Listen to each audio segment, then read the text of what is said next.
ओम नमो भगवते वासुदेवाय।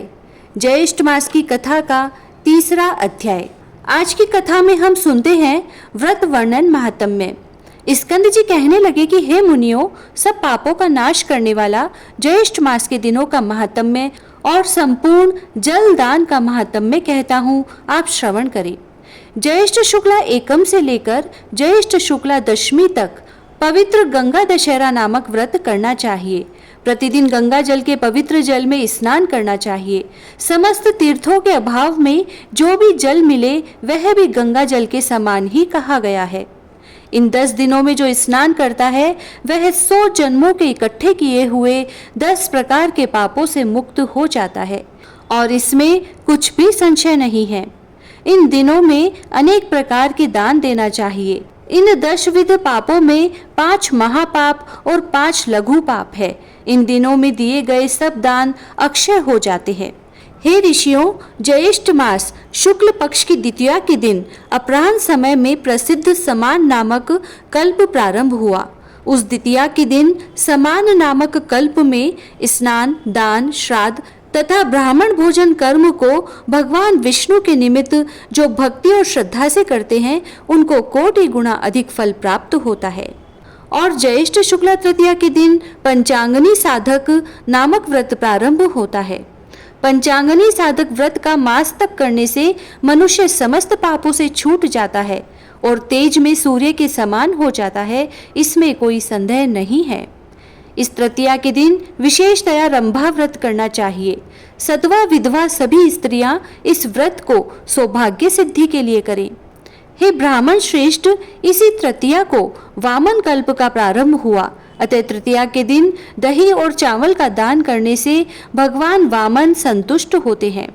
आज के दिन विधि पूर्वक श्राद्ध, तर्पण और ब्राह्मण भोजन करने के कर्म को करना चाहिए और 1 मास तक ब्राह्मणों को दही का भोजन कराना चाहिए। शुक्ल चतुर्थी के दिन कपिल ऋषि के पवित्र आश्रम में कुंड से 4 भुजाधारी विनायक गणेश प्रकट हुए। इसीलिए चतुर्थी के दिन भोजन न करें और सब लोग गणेश जी का महोत्सव मनाएं। पंचमी के दिन घी में पके हुए मालपुए आदि से ब्राह्मणों को भोजन कराना चाहिए।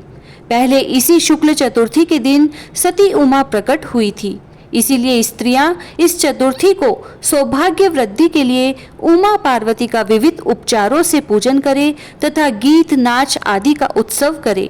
संतान की इच्छा हो तो शुक्ल षष्ठी के दिन स्त्रियां जल, वस्त्र, पुष्प, सुगंध वस्तु, हवन आदि के द्वारा उमा पार्वती जी का पूजन करें। ज्येष्ठ शुक्ल सप्तमी के दिन ज्येष्ठा नक्षत्र के अंत में जो उमा का पूजन नहीं करता है उनके यहाँ दरिद्रा का वास होता है और इसमें संशय नहीं है।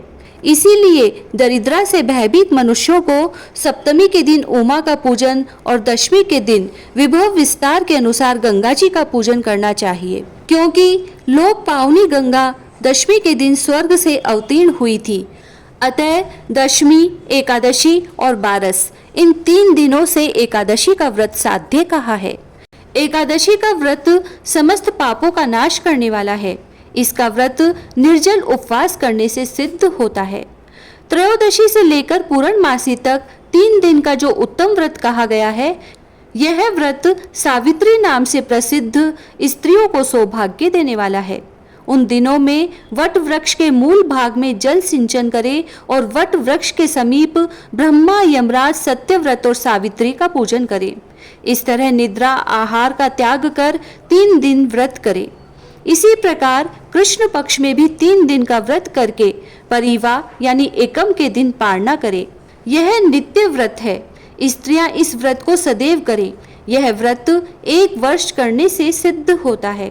ज्येष्ठ मास की पूर्णमासी ज्येष्ठ नक्षत्र से युक्त हो तो यह कोटि शत पर्व से भी श्रेष्ठ है। उस ज्येष्ठ पूर्णमासी के दिन मनुष्य अनेक दान देवे। हे तपोधन, ज्येष्ठ पूर्णमासी के दिन कूर्म कल्प आरंभ हुआ।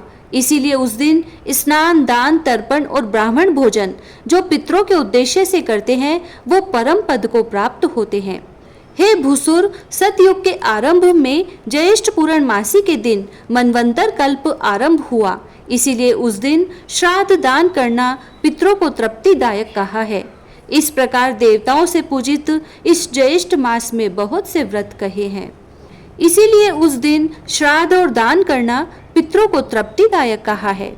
इस प्रकार देवताओं से पूजित इस ज्येष्ठ मास में बहुत से व्रत कहे हैं। इति श्री ज्येष्ठ मास महात्म्य में ज्येष्ठ मास व्रत वर्णन 3रा अध्याय समाप्त। जय श्री राधे।